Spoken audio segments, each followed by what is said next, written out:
which is the apology company. Organization C, which is the apology company, will have to charge in dollars. They charge per minute or per hour.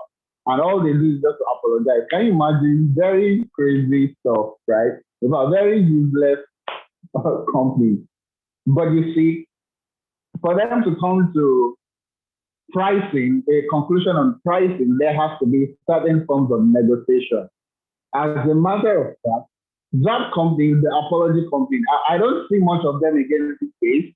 I don't know, maybe they folded up or something, but a couple of years back while I was doing the research, I saw that company. But you see, for that company to be relevant to the point at which it was relevant, it has its A game on where what's it called? Where negotiation concerned, right? For you to be relevant in business, you've got to know how to negotiate. I'll give you another story. So about 2 days ago, I went to a vendor. My daughter is going to clock one in another week or thereabouts. And then I was looking for a vendor who would help bake cakes and all that. And then she says to me, things have changed. Things are not the way they used to be again. Yada, yada, yada. I have to do this. She said to me that the other day I went to the market, that was just last week, and then I went with 86,000 naira to buy cake ingredients. I don't know. Yes. Sorry. Can we have our microphones muted, please? Thank you. So I see one Ademolu Okpayemi. Please, if you could help us mute your mic, that would be good. All right. So as I was saying, she said that she went to the market with 86,000 naira to buy some ingredients for her kids. And sorry, this noise at me. So please, if you will just help me work on that. The host can help us mute everyone who is not speaking. Thank you. So she says that everything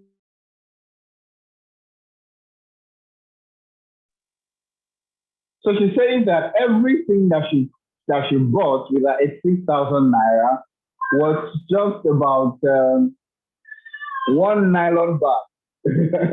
One nylon bag. And then she was like, things are really bad, things are terrible, things are crazy. I mean, how come?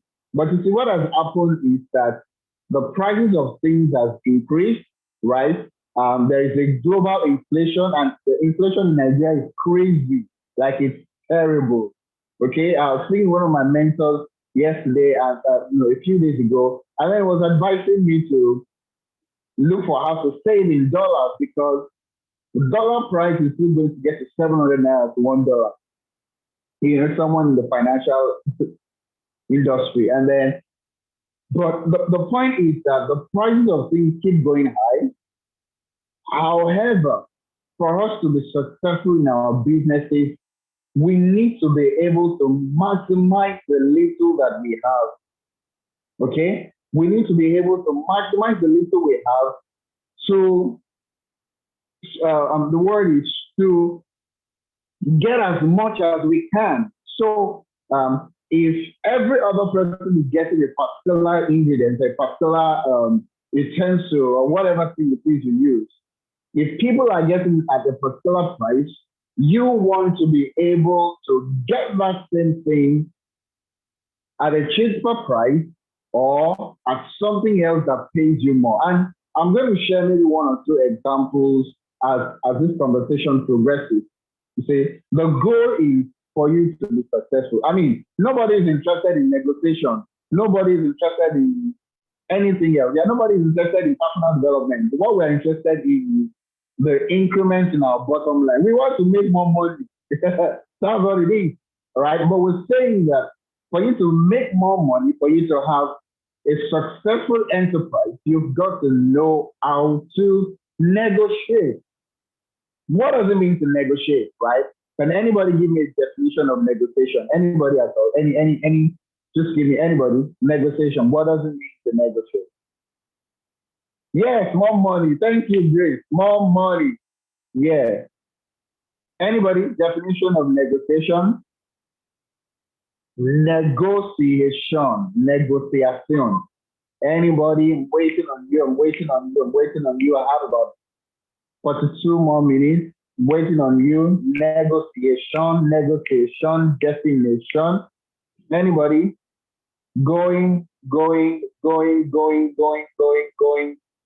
I want someone to speak, actually. Persuasion. Thank you. Persuasion. Any other? Let me just get one more. Persuasion. Someone says the art of persuasion. Okay, the art of persuasion. Do the same thing. Any other persuasion? Any other thoughts? What is negotiation? Negotiation. Negotiation. Any other thoughts? What is negotiation?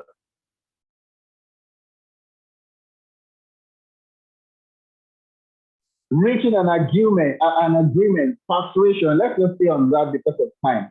Reaching an agreement and persuasion. Okay. While those are, someone else says bargaining. Okay. Bargaining, negotiation is bargaining. So I want to write that up. Someone says bargaining. Someone says persuasion. Someone says agreement. All right, so these are three words. Now, reaching a compromise. Thank you. You know, there are some people, they already have access to syllabus. I don't know if you have such colleagues, or maybe when you were in school. They think the lecturer did not teach you in class. They know the answer, and the answer is what the lecturer has in their notes. All right. So someone just said what's in my notes. But what I want to say is that persuasion is one of the techniques needed for effective negotiation. Now, what that means is that persuasion is not the end goal. Persuasion is a tool. Now, this conversation is divided into three aspects, three areas. Number one is the negotiator. Number two is the negotiation. And number three are the stakeholders.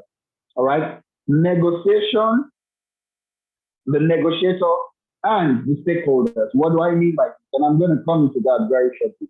All right. So negotiation or the negotiator, right? In this case, the negotiator.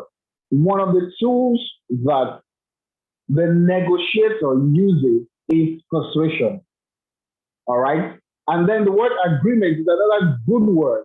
You see, but what the negotiator does is that the negotiator uses persuasion to bring the other stakeholders into an agreement based on what pays in. Do you want me to say that again? Negotiation is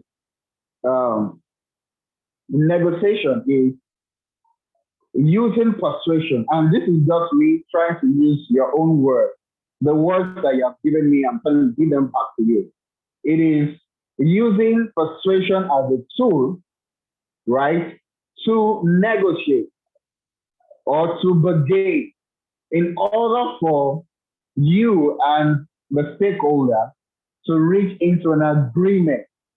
Now, that agreement is called compromise.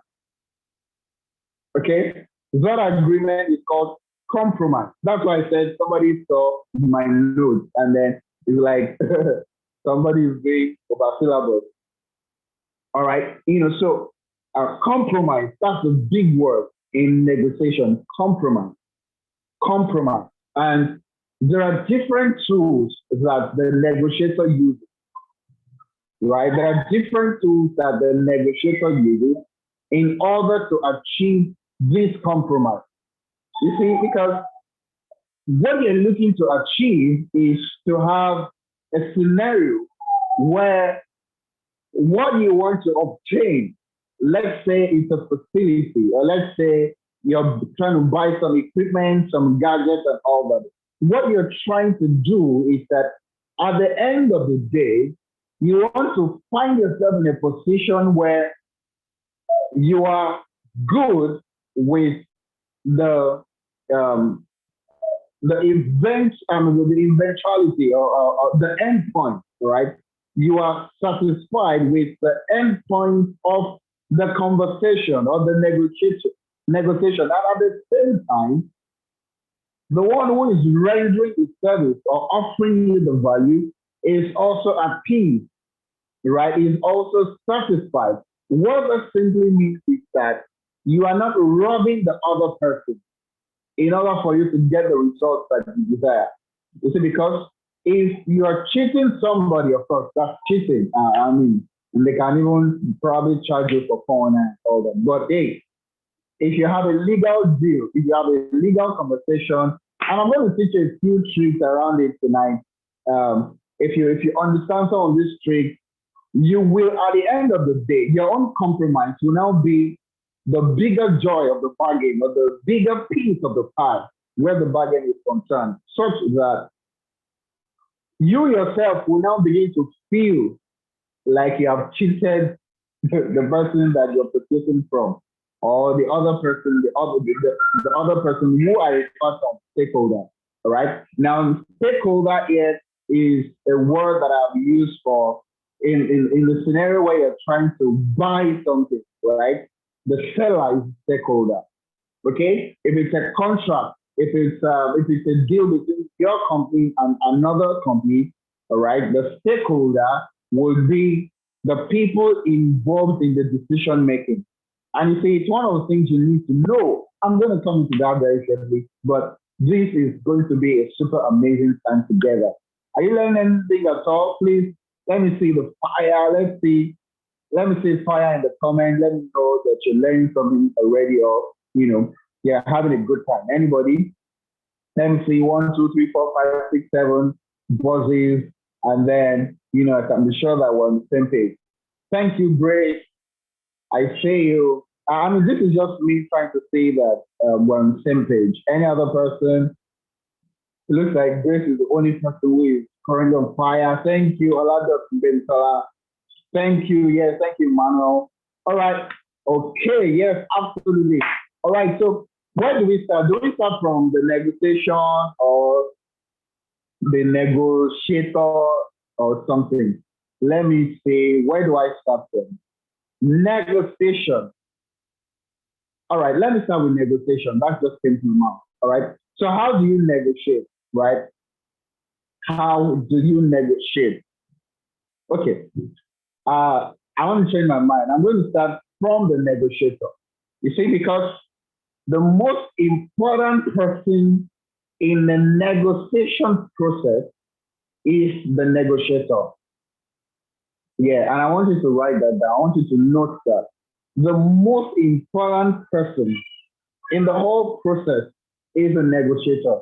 And this is why it is, right? Nobody wants to give you anything that is convenient for them. Nobody would want to give you anything at a very, very low price. See, this is called the labor market. Everyone is laboring to make profit at the end of the day. And the bigger the profit, the happier the seller is or the stakeholder is, right? And I'm sure it's the same thing with you, right? If you would sell a product for, so let me bring 2 products, all right? So let's say this is a product and this is another product. Let's assume that they're the same product. But if I'm selling this to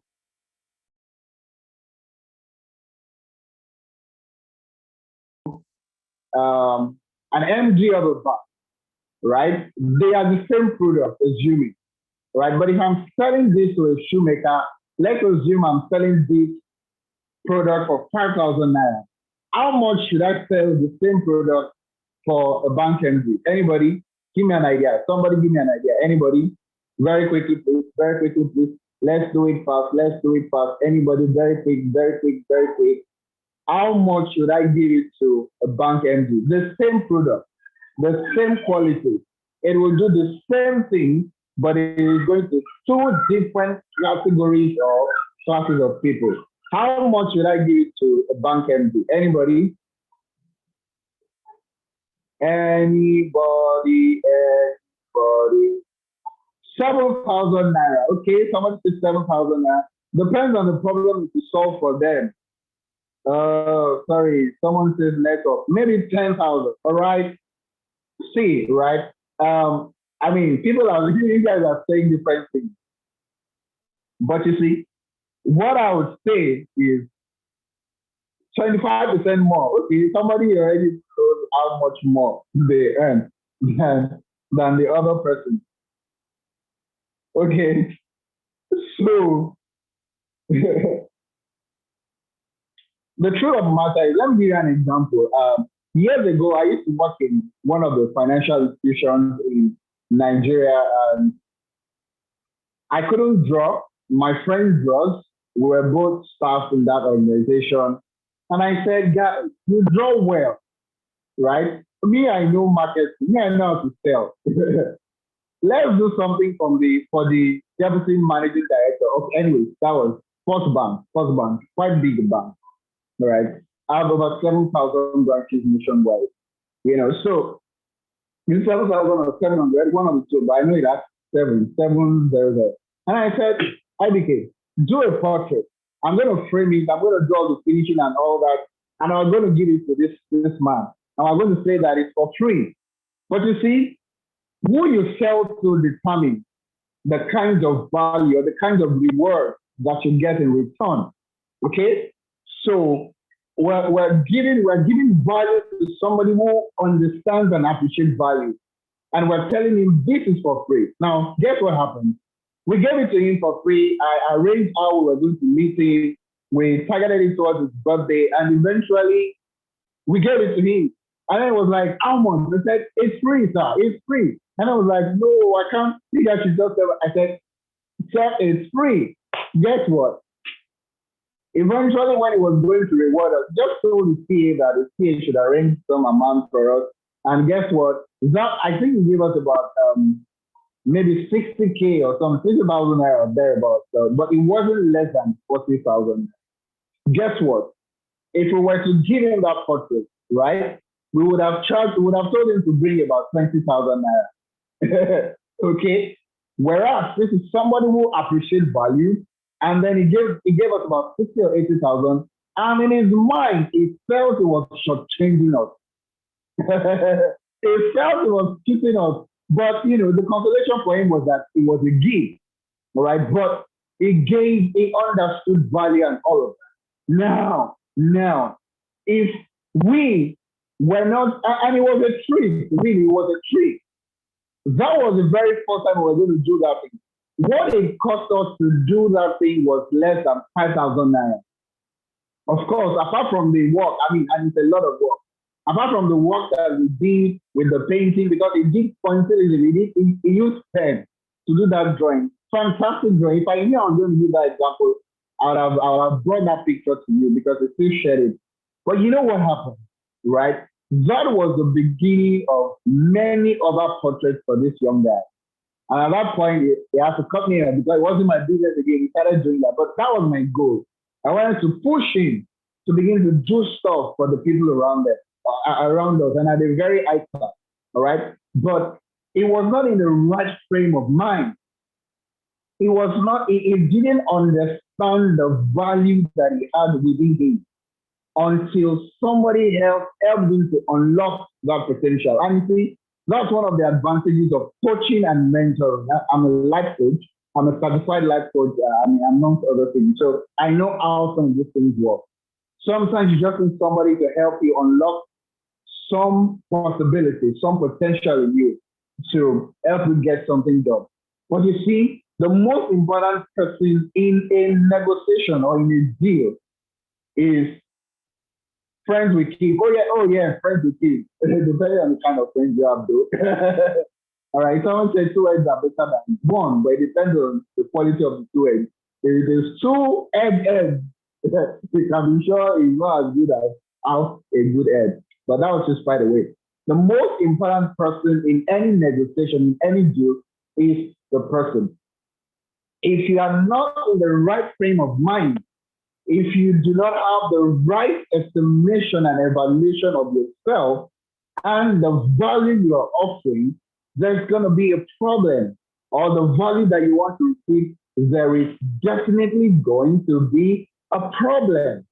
All right. So you are the very first person that is there. And you have to begin with mental health. You are okay mentally. That is, mentally you're sound, you're okay, and all of that. All right. So that is the beginning. Now, I want to go straight into some of the soft skills needed for a negotiator. Soft skills needed for a negotiator. All right. As I'm speaking, a few thoughts are coming to my head, and I'm just noting them down. That's going to be like extra in Yoruba. They call it jara to some of the things that I would have initially spoken about. All right. So what are some of the soft skills? Someone made a comment that I would like to see. A negotiator must be the right frame of mind. Absolutely, absolutely. Thank you very much. It must be in the right frame of mind. Okay, so soft skills required for effective negotiation. Soft skills required for effective negotiation. Number one is personal development. Personal development. So what do I mean by personal development? You see, it's very, very easy for you to get things at exorbitant prices if you have not self-developed yourself, if you have not self-improved yourself. This is it. Let me give you this illustration, right? If I have a few entrepreneur friends, okay, let me give you a couple of examples because you might not know this person that I want to mention. If I want to buy something, the same thing that maybe a Dangote wants to buy, and before the vendor together, we're supposed to do our negotiations, our persuasion, and all of that. There are high possibilities that Dangote would get it for a higher price than I will, right? Because he has developed himself, and I'm going to bring another point from this very shortly, because he has probably read certain materials that I have not been privileged to read, and has possibly come in contact with certain ideologies that govern the system around what we're about to negotiate about. And of course, depending on scenarios and circumstances, all right? What the moral in that is that you cannot negotiate effectively in a matter where you are not knowledgeable about. Okay? You cannot effectively negotiate. By the time I begin to talk about some of the skills for negotiation, you will be able to make sense of some of these things that I'm talking about. All right? Personal development. The you that you have right now has to change, has to evolve. All right? You see, because when you develop yourself, one of the things that it does for you is that it increases, it changes your orientation. It helps refine your perspective. And see, when your perspective is refined, your results will be increased. All right? Refined perspective producing a solid outcome when negotiation is concerned. All right, so you've got to develop yourself. All right, another thing that self-development does for you is that it also creates an healthy mindset in you, a healthy mindset. Personal development creates a healthy mindset in you. How do you ensure personal development? Reading of books, asking of questions, learning, going for training, going after a mentor, looking for a mentor, following after a mentor. All right? I mean, I've learned negotiation through a mentor. I'll give you an example. So, I was with one of my mentors on Monday, and then we're having a mentoring session, unofficial though, and it took me to one of the properties. He does real estate a little bit, well, quite some real estate, and he was showing me a particular construction he was doing and was building a block of 26 flats. And he told me that out of the 26, 24 of those flats had been paid for. In other words, somebody had paid for the rent. And then he's saying, and these buildings are not completed. They are going to be completed in about 2 or 3 weeks. But before these flats were completed, he already got people paid for everything. It's something I'm coming into very, very shortly. And then he says to me that one of the people who secured this, and let me not go into details on financials, but one of the organizations that what do they call it, tenants? Yeah, one of the tenants said that they wanted to get a 10 flats, a block of 10 flats out of the 26. They were going to pay for 26, but where they currently use, the rent would expire sometime in November. And then so these guys say, please, I beg you, let my rent not meet until November. And then this mentor says to him, I'm going to be losing money, right? This thing is going to be commissioned in July. I have July, August, September, October, November. I have got 5 months. So what you're saying is that for 5 months, I should not earn my rent. And then he did a calculation. Each month will cost about 300,000 naira, and then 300,000 times 5. That's 1.5. Okay? And then, no, I think August, it's about 4 or 5 months. And then he says, you want me to forfeit my rent for 4 months. That's not going to be possible. That's not going to happen, right? And then, while doing negotiations, don't forget, I said at the end of the day, you must be happy at the end of the negotiation. And then you must do it in such a way that you even feel like you have cheated the other person. Of course, your goal is not to cheat anybody. Your goal is to maximize the resources that you have. And then he says to this particular tenant, you make me a deal. They're taking 10 flats, pay for 3 years. If you pay for 3 years, I'm going to give you that moratorium period. And your rent can start releasing from November. And then this guy says, fantastic, we'll go with that. And then I thought about it. Paying, so the rent was about 3.5 million per annum. You're paying for 10 flats. That is 3.5 times 10. That's how much? That's 35M, right? Then times 3 years. So already, you're making 35 or 35.3. That's about 105. You're already making 105 heads from a building that is not completed. And when he told me that, I was like, what? That is negotiation. I wouldn't have thought about that if I did not have that interaction with him. All right. That's one of the things mentoring does for you. All right. Personal development, it helps you shape your mindset. So after that encounter, and I also mentioned, Kelly, look at you now. You have listened to this example and you're like, oh, really? Is there anything like that? You learned something already. Your mindset has changed. Okay.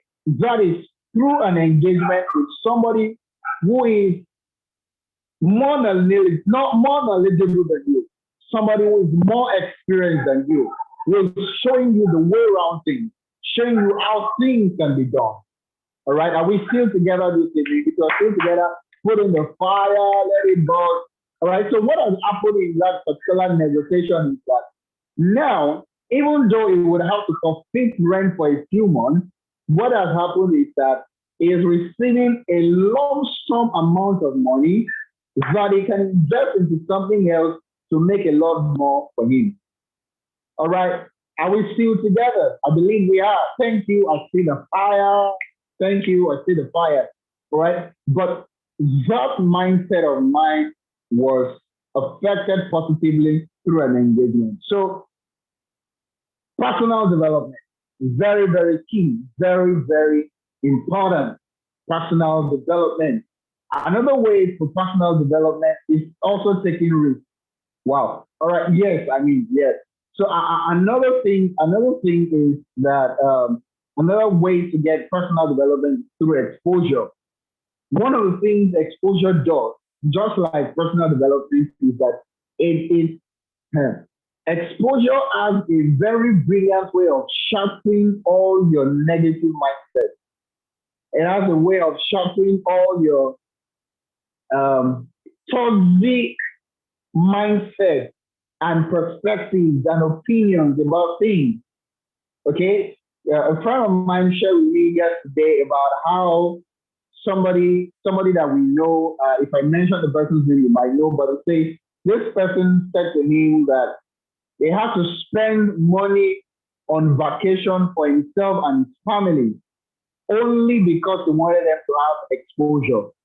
And at the end of the day, the amount they spend will be sufficient for him to lay the foundation of on one of his properties. It will lay the foundation and probably even lay a few blocks. But he knew what the exposure can do to himself and to his family, and he will not even compromise that. All right. That's what exposure does. Exposure gives you new, it helps you with new horizons. It helps you to think positively. All right. And then you begin to see where to put value into and where not to put value into. All right. Are we still together? I believe we have. So, soft skills number one is personal development. Soft skill number two is social capital. I don't even know the way this time is running. I don't even know how far I'll be able to go, but I'll do my best to cover as much as I can. Statutorily, this is almost 7 o'clock. Statutorily, we should be running off already.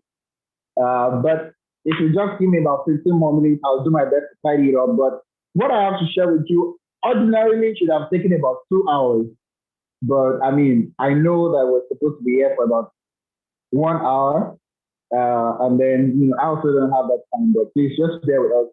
Maybe, hopefully, some other time we can have some other engagement. So maybe if you would permit, we can have a part two. I just thought about that. I didn't preempt it, but that may even be difficult for both parties to schedule because of the tightness of our calendars. But social capital. Social capital is a soft skill that is needed for negotiation. This is it. This is it. There are certain things that you will get at certain prices only because a vendor knows that you are a person of influence and that you are a credible person. You would agree with me, for those who are good researchers and you've done studies,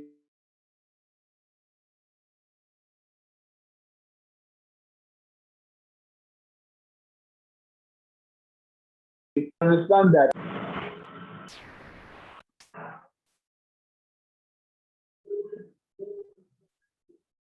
All right. So, I was saying that for those who've done research, you would agree with me that most time, right, what's it called? The money that Dangote uses and anybody who has conglomerate, beg your pardon, the money entrepreneurs spend, the major financing is not from their own personal wealth. It's not from their own personal money. It's from social capital. All right. And again, also, you can get waiver due to your own social capital. For example, Dangote is a start. Bill Gates is a start. These are negotiations with the government. And in this case, the government being a stakeholder. All right. Don't forget I said stakeholder could be a vendor, it could be a company, and in this case, it could be the government. Anybody you're trying to do a transaction or a business with, okay? All right. So people use other people's money because of social capital. Now, how do you build social capital? Effective networking. How do you talk to people? That is communication skills. Do you know how to meet new people? All right. In our culture, in our time, people say that you don't talk to strangers. But you see, some experts will say if you don't talk to strangers, how do you want to become wealthy? How do you want to get into new business deals if you're not ready to talk to strangers? You need to know how to connect with people with ease, right? How do you connect with somebody that you didn't know before? How do you connect with a new vendor? How do you connect with somebody and you make them feel like they've known you for a really long time? That is a soft skill that is needed. All right? It is very needed. Build social skills, right? One of my strengths. To help you, you can read Dale Carnegie's book. I think it's Dale Carnegie on how to win friends and influence people. All right. You see, there's a way you can get into a conversation with people that it makes them look like they've known you all the way. And let me help you with a few thoughts. This may just be some extra for some person. Number one is to look for connecting dots between you and the person. All right, what do I mean by connecting dots? Look for areas of interest, joint areas of interest. Number one, it could be school, it could be education. If you go to the same secondary school or primary school or university or college, do you come from the same hometown? Are you from the same tribe? I mean, you guys would agree with me. You know of how to win friends and influence people. That's the title of the book. How to win friends and influence people. I think it's by Dale Carnegie. Yeah, Dale Carnegie. Right. You guys know how that you want to buy something from an Hausa man and he's saying no, I'm hungry, and he's already doing the shakara and all that. And then somebody comes and says, "Oh, Kokobiri, Sanunku, Sanun de Zua, yeah, hiking. Yeah, this, yeah, that, yeah, everything, right?" And then it begins to speak Hausa to this particular guy. And then before you know it, the same guy who was saying, I'm not going to agree, I'm not going to accept this price, it just lowered the standard. Why? You already found a connecting dot. You already found an area of interest, a common area of interest, a common ground. All right. Those are some of the skills you can use to connect with people very easily. All right. Do they speak a language that you also speak? Maybe they speak Latin and you also speak Latin. You can connect on that ground. For example, again, we were in negotiation with the police. So someone I know got involved in a police case, and I had to go to the police station with him, and went to the lawyer. And one of the superiors in the police station was an Hausa man. And all the other guys had said, this is not going to happen. All the police pranks. And one of the lawyers, we went to two lawyers, but one of the lawyers who speaks Hausa just began to speak with that other superior to say what's happening and this, that. And before we knew it, they got the whole thing resolved to a remarkable extent. All right, look for middle grounds. How can we connect? What's the difference between both of us? All right. How do we connect on the same ground? There's a way to connect with people so that people can lower their standard. Now, this is it. When you are in any negotiation conversation, always know that each party comes with a barrier. Each party comes with a standard against you. All right. That standard could be different things. And I want you to note this thing. Number one, that standard could be that pricing have hiked, so they also want to hike their price sometimes unreasonably. But you see, when you're able to come on the same level with them, they bring out that standard, and then they say things like, It's just because it is you I'm doing it. So you can have X, Y, Z. I didn't sell to them at that same price because you found a middle ground. Okay. All right. So that's number one. So what did I mention just now? I said that, wow, so many things to say. I mean, that just, can someone remind me what I was saying? Um, when I was explaining the middle ground thing. Middle ground Each thing. person comes with a standard. Social Yes. capital. Say again, please. Say again, please.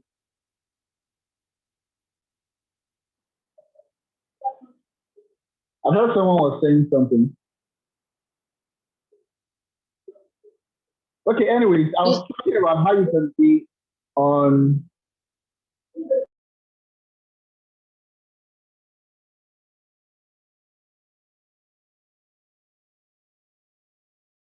each,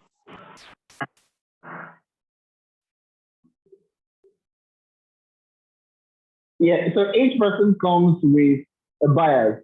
Can you give me 2 minutes, please? I'll be right back. It's just 2 minutes. I need to get power on so that we can have good light and all that. Do I have your permission, please? Yes, please. You can do that. Thank you. So while we wait for him, I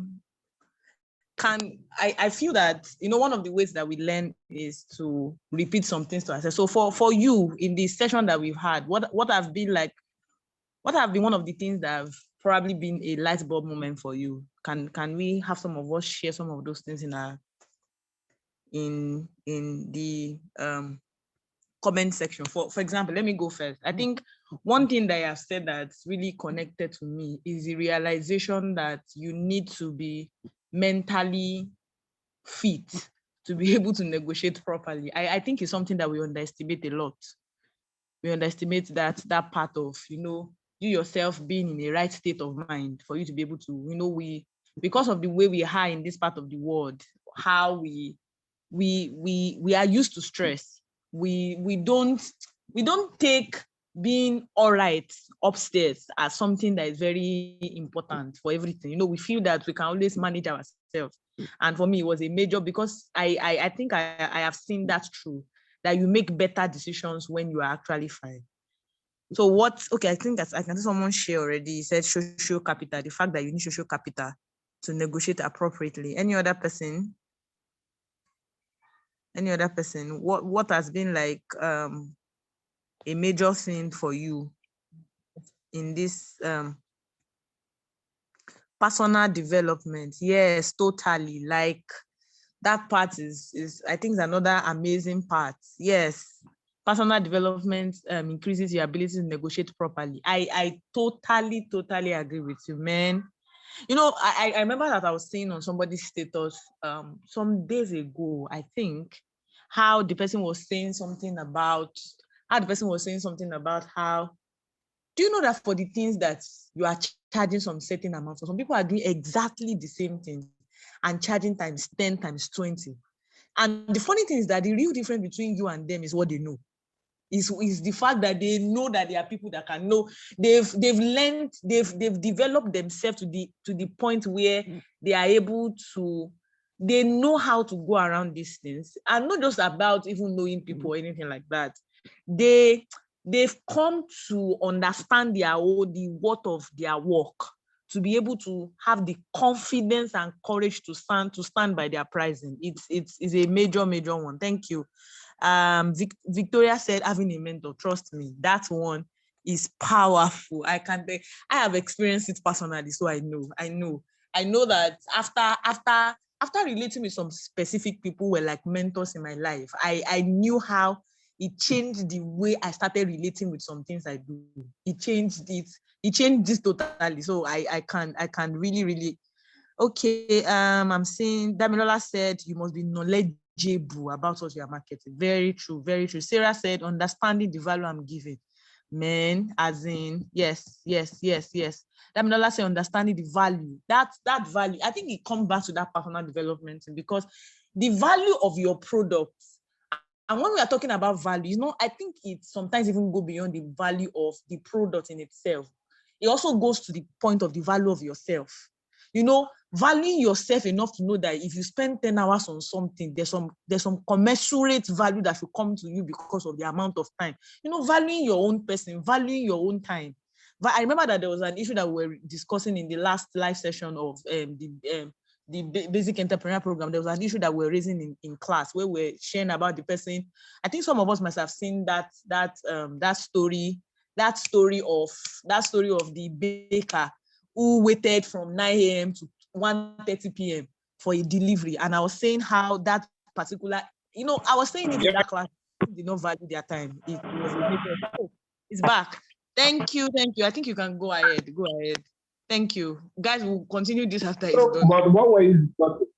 No, we're just discussing we were discussing the major, you can check through the chat section, but just some of the major things that have been like light bulb moments for us during this session. Oh, awesome. Okay, great one. I'm happy to even know that.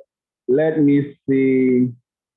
For me, the fact that I cannot effectively negotiate with a person in a matter I know nothing about, research and mentoring is key to helping your market. Awesome, fantastic. I wish I could go through. But I don't have all that time, and I'm sure that many of you too would have to leave soon. But let's get it. It's getting really, really interesting. Most of the meeting starts in the next 30 minutes, 20 minutes. So yeah. So I was talking about grounds for connection. How do you connect with people? All right, that's very, very important. How do you make sure that you're on the same level with people so that people can bring down their standards and then they can accommodate you? All right, they can accommodate you in the things that in that area of negotiation that you want to have with them. Okay, you see, because people always come with standards against you. All right. And I was saying also that standard would be that prices of things have gone up. That standard number two could mean that the person was not in a good state of mind or good frame of mind. I don't know if you've gone to see some vendors. You want to buy some things and then you get there and it looks like you were quarreling before, like you had known yourself before, and then they transfer an aggression on you. That can also ruin yourself. Then, especially when they have a monopoly of that particular product or that value. All right. So people have standards. We need to break the standards. Break the standards by looking for areas where you can connect, areas where you can be on the same ground. All right. Let me give you an example. Many years ago, quite a number of years ago, I went to, then I was in the city of Ibadan and I wanted to buy some clothes. And I got into the market and I wanted to buy some clothes. I saw a couple, I tried like 3 or 4 clothes, and then the clothes were really good on me. Different clothes, and then the daughter of the owner of the shop was like, I like this, your body. Every clothes you wear, it just fits you, it just size you, it just this, that. And then in my mind, sharp boy that I am, just look for him. This was my own way of connecting. I knew immediately that this girl is already falling for me. And then what I did was to use her to bargain with her father. So, in that situation, I would want to say things like, see now, your daughter even says that this clothes fits me. Why not selling for me at this price? And then it's just a way of knowing how to leverage on an opportunity that you are looking for middle ground, ways that you can connect with people so that their barriers and their standards will drop down. And then, what happened was that man, the owner of the shop, began to see me as somebody to relate with, began to see me as like, I mean, I'm old enough to be a father, so let me sell it to you as a good father in code and all that. So that's another thing that you can do to break people's barriers. So social capital. So I mentioned personal development. I mentioned social capital. What other thing would I like to mention? I'm speaking with regards to soft skills. I also mentioned communication skills. How do you speak? Emotional intelligence is another one, very, very important. I mean, you cannot want the best deal and be somebody who flares up very easily. You get angry over little things, character issues. You've got to be emotionally intelligent. And the flip side is this, you also need to know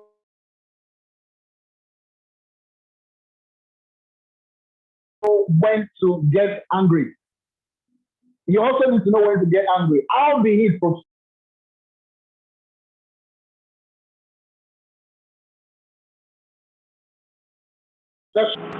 what you're doing avenue to be professionally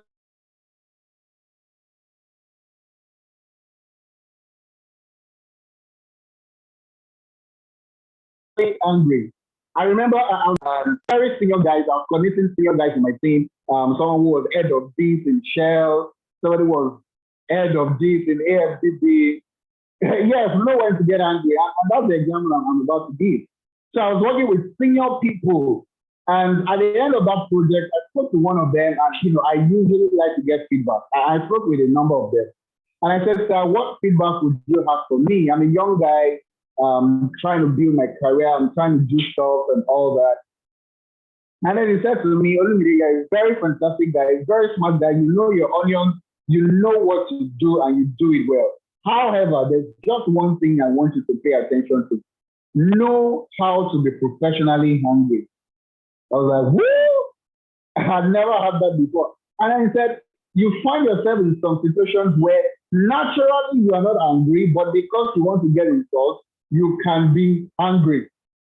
And I'll give you an example. So I tell you, I was with this mentor some days ago. That was on Monday, and something happened. So all these unrelated guys, they wanted to disrupt while they were bringing in the new generator into the apartments and all that. And then normally they will collect money for everything that you bring to your site. And so this mentor told me, he said, Olumide, I'm sure you don't want to see me in this particular mood or in this particular mode. I said, sir, bring it on. I want to see you. What happened? This guy says that they have to pay them 300,000 naira just because they brought in their generator. Friends, so this mentor of mine got in, walks in, and then it looks like that, and it looks like that, and I'm like, keep over there. He just bad, wait. What's me of this? At the end of the day, their head was not looking at things one kind of just finish your praise, I'll come. But it displayed a really high level of praise. And then he started telling them that, see, nobody has a monopoly of violence. If you think you guys are tough, I will tell. And this is a very posh man, though. He's a very at the bottom. And you see, at the end of the day, one of them, the second in command, now says to the engineer on the side, says, sir, how much do you want to give us? And then so the engineer has this mentor of mine, who's the owner of the property, he says, how much should we give them? He said, give them 20,000. What? From 300,000 naira. Man, but cut a long story short, at the end of that negotiation, they agreed to pay them 40,000 naira. I think they wanted to pay 50 eventually, but they said they were going to pay them 40,000 naira at the most. But you see, if I did not see that scenario and I wanted to negotiate with those guys, I would have probably negotiated to 100,000 because I'm these guys, they also respect violence. All right, so know when to get angry. All right, you're not going to get angry as a matter of emotion because somebody is trying. No, you use anger for results. You use anger professionally. All right, that's what I'm talking about. Okay, so communication skills. I mentioned social capital, personal development, exposure, communication skills, and emotional intelligence. You've got to know how to play on people's emotions. There's what people call emotional blackmail. Sometimes someone says, is trying to blackmail you emotionally. The person is just trying to find a comfort zone within your emotions. Okay? I want you see, and I want you to note this down. People make over 90% of their decisions based on emotions and ratify the emotion with the remaining 10%. In other words, 90% of decision making for most people is emotional. Okay? So what people do is after they have made emotional decisions, they try to rationalize to make their decisions logical. So they try to reason and explain their emotion in a logical way, whereas the primary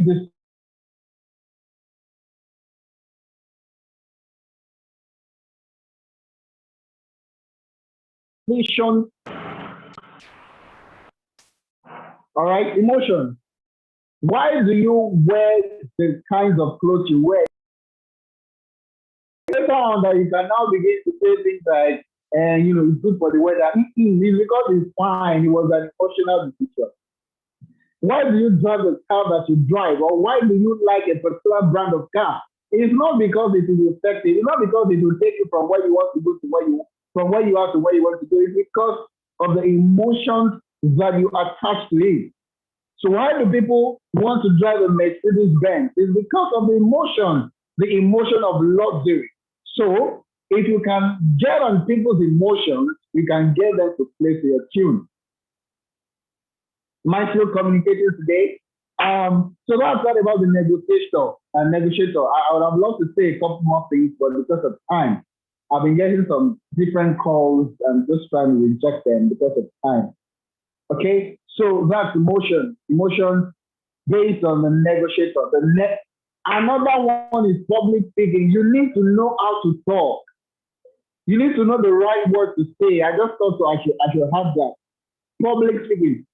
What must you say? What must you not say? You see, words are triggers for emotion. Words trigger certain emotions. Words make certain things happen.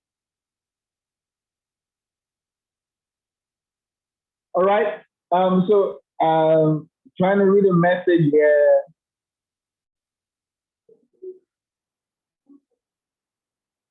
Pricing structure. Okay, we'll come to that shortly. People make 90%. Yeah, 90%. Okay, so let me tidy this up in about 5 minutes. I know I asked for 15 minutes and I've done about 22 things, but these things get interesting sometimes. All right, so how do you get into negotiation? How do you make sure that you have the best deal in any negotiation conversation? Let me give you a few guidelines very quickly. Don't forget, I said that the end goal is what? Compromise. You want to be able to reach a compromise with the person that you're negotiating with. Number one is silence. There is power in silence. Let me tell you what silence does. So someone says, get this thing for $50,000 and you keep silent. It's one of two things. They are either thinking this guy cannot afford it or this guy can afford it, but is not satisfied. They are thinking in their mind, it looks like this guy will leave. And I played that trick today. I played that trick. In fact, I played that trick about 40 minutes before this class started. All right. And then this vendor was going to say, I wanted to buy a particular product. And then this vendor was saying it was this. And I just told him, and I just kept quiet. And I did like I was walking away. And I was like, okay, pay this amount. I said, no, I bought it for this amount before. And I'm going to come into that very shortly. Okay? So silence is powerful. Silence, like you say, is golden. When you keep quiet, you get people into thought. But you see, it's important for you to know the right word to say after you have kept silent, because when you kept silent, the other person, the stakeholder, right, is thinking about something. And when you said that thing, and when you kept quiet, is trying to make a conclusion. So what then do you say? I'll give you a few tricks. Number one, have an idea what other people are offering that same quality, that same product or service. Have an idea what other people are selling it for. All right. Number two is number one is have an idea what other people are selling it for. Number two, have an idea on the quality of that product. For example, what I mean is no other products that are of a higher quality. So you kept silent, and then the guy is thinking, is he trying to change his mind? Is he looking for somebody else to buy? Is he trying to go to somebody else? And then after some silence, and I say things like, this thing is not even as good as this particular brand. What you have done is you have weakened his defense system. All right? And then you say again that other people sell it for this price. And then it goes, okay, how much do you want to pay? All right, that's just like the traditional role play of such. But that's the principle generally. All right, you can go quiet on people as a strategy. Let me run. Number two is alternative. What alternatives do you have? And what does the alternative cost? I don't have time to explain that. I already mentioned silence. So the other thing is other rates. Know what other people are offering that other rate. Another tool you can use is to condemn. That's similar to what I said earlier in terms of knowing what other products can offer you. You can condemn. All right? You can condemn. So what do I mean by condemn? So this power bank. So instead of saying that, so let's say someone wants to sell this to me for 10,000 US dollars. I'm trying to think in dollars these days. So he says $10,000. And I'll just go and say, no, this is a China product. All right, this is not even the best in town. It's just because of situations or things that I want to go for this thing. Sell it for me at X price. You have weakened the defense system. Now, please understand that I'm not saying that this thing will just begin to work like magic. You need to understand the scenarios, and then you need to think ahead. In fact, that's even very important. One of the important things for you to know in a negotiation is the temperament or the personality type of the person.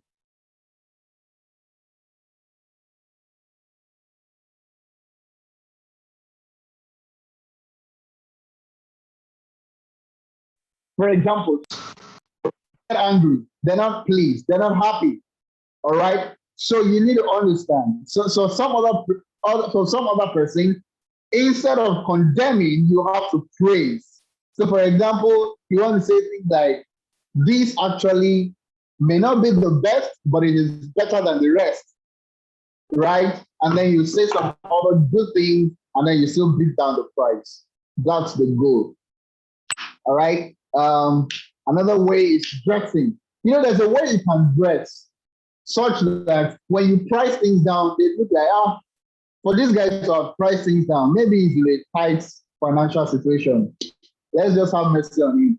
Well, these are mind games. So you can put another skill on mind games. You know how to play mind games positively, actually. But very, very importantly, never try to cheat anybody. Please, as much as possible, don't cheat people. get things at the best you can, but look for how to play game. All right. Very important. Let me end with that. I was also going to mention familiarity, speak to somebody. Okay, let me have this. Let me have this. Speak through to power. And this is stakeholder analysis or stakeholder identification. You know, sometimes the person you are trying to bargain with or the person you are trying to negotiate with does not have the final scenario is concerned. Know who the chief stakeholder is and speak through to power. Look for the manager, for example. You see, because the manager has an idea how much he bought, how much the product was bought, and he knows what threshold they can go.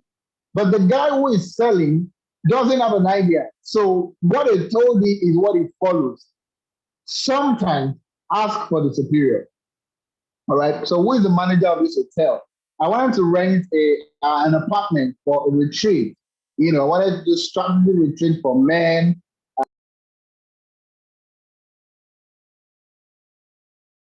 For a facility, an apartment to use. And I went to this particular apartment and we negotiated. Trust me, I did from 50, I think it was 50,000 naira. Eventually, we came down to 35,000 naira. Right? No, for 45,000, we came down to 35. At the end of the day, I came back to 30,000 naira. All right, for use. And eventually, what I did after doing that was I said, who is the manager of this facility? Because chances are that I can still go lower. And then the guy says, I am the manager. Now, at the point when he told me that, I knew that it was the manager because the decision he made to go very low on that pricing, I mean, from 45 to 30, it could have only been a manager. The normal sales attendants will not be able to do that. So speak through the power. The final thing I want to touch on before I leave is this. I'm told to make sure that I'm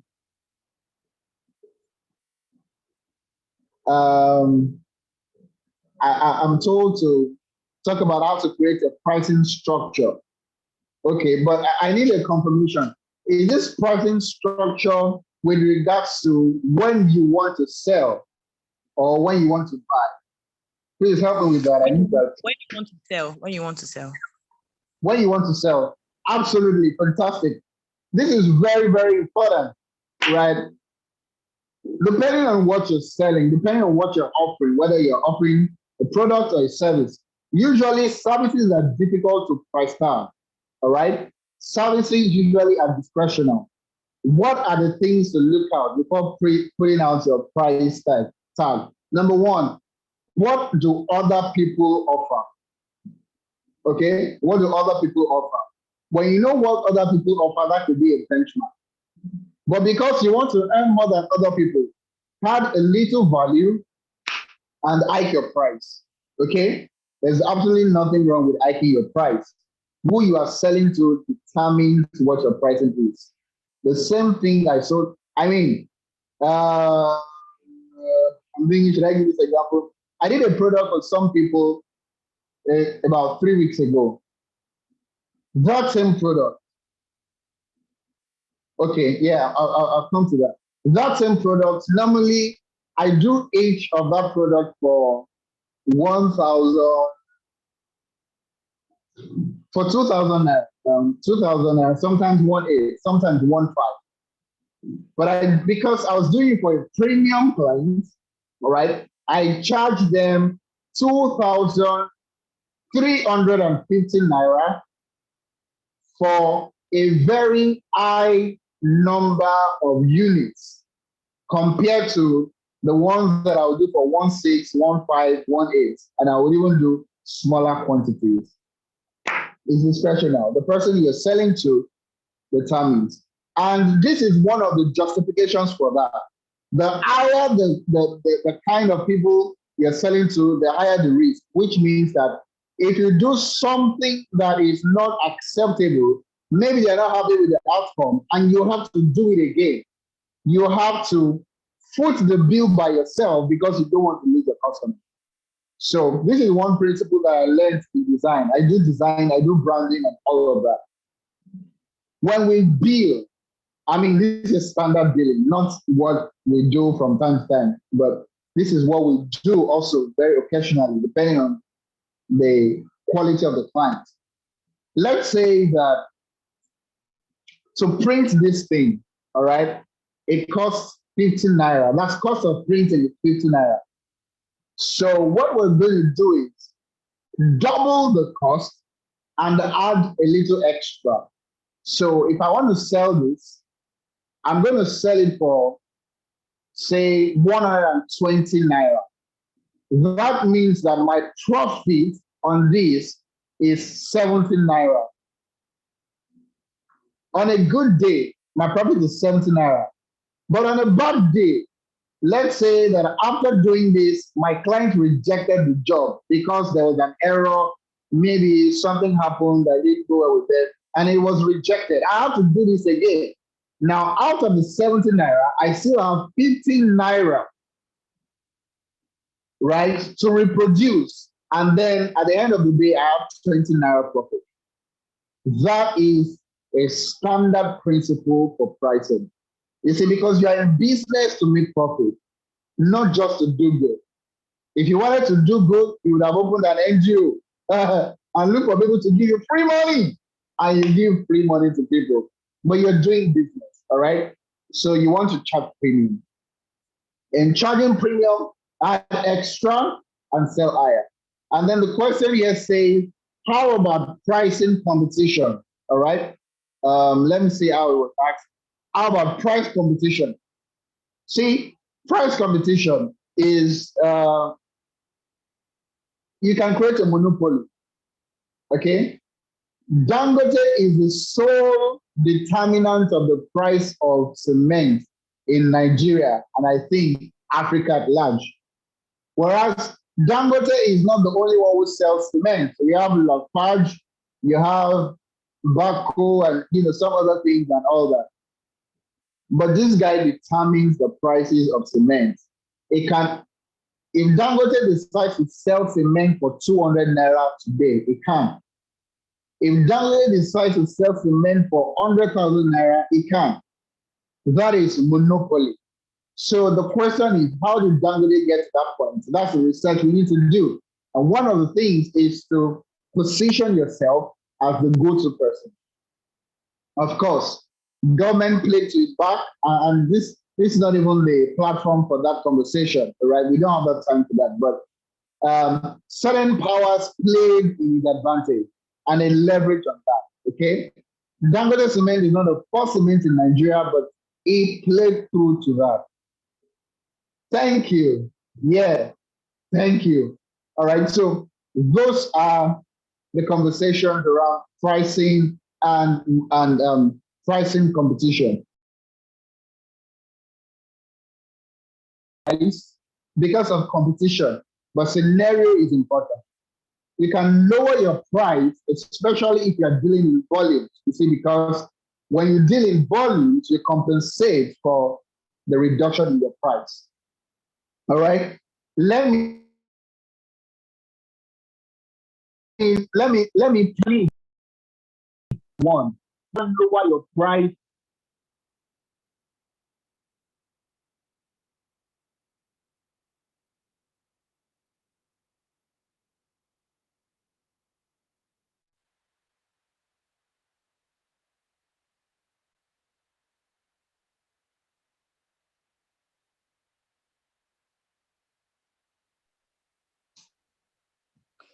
Hi, Mr. Olumide. Are you speaking?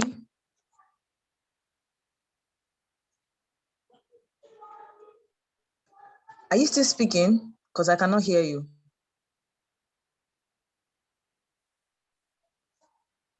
You are not muted, but for some reasons, I can't hear you. I think it might be network from your hand. Okay. Okay, I think I can hear you now. Yes, we can hear you now. Can you hear us too? Yeah. Can you hear me now? Yes, yes, we can. Yes, we can. Okay. Okay. Thank you. So that's it from me.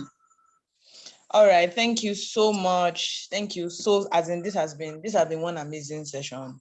Like I've learned, it has almost been like for me, I think it has been like a mental shift. You know, it's a wonderful one. Thank you so much. Please, if I think by now, this lets Mr. Olumide know how impactful this session has been for you. If it has been impactful for you, please, I want us to, use the chat box. Thank you so much. Thank you so much. It's been such an amazing session. Thank you for helping us. I think it's like a mental shift, like I said, for me. A number of the things are still going to be resonating with us time. So before we go, let me just remind us again that about, I already shared it at the beginning, but let me just share it again, just in case some people were not here. So we said we do a mentoring session. And interestingly, guys, can I gist you one sweet gist?